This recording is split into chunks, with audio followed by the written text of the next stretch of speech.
जिलापालଙ୍କ मिलित अभियोग जनशुणाणी कार्यक्रम अनुष्ठित। अनुगुल जिला आठमल्लिक पंचायत समिति सभा गृहठारे 10 घंटिका समय अनुगुल जिलापाल अब्दुल एम अख्तर अध्यक्षतार मिलित अभियोग जनशुणाणी कार्यक्रम अनुष्ठित हो जाइछि। एथिरे आठमल्लिक ब्लॉकर समस्त पंचायतर निर्वाचन प्रतिनिधि माने जोग देइथिले।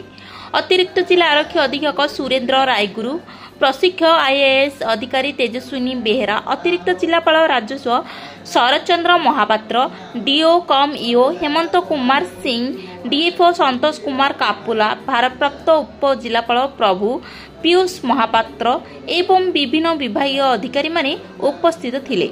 गोष्ठी उन्नयन अधिकारी सौभाग्य बेहेरा शिविर परिचालना करथिले। शिविर रे मोट 207 गोटी अभियोग पड़िथिला।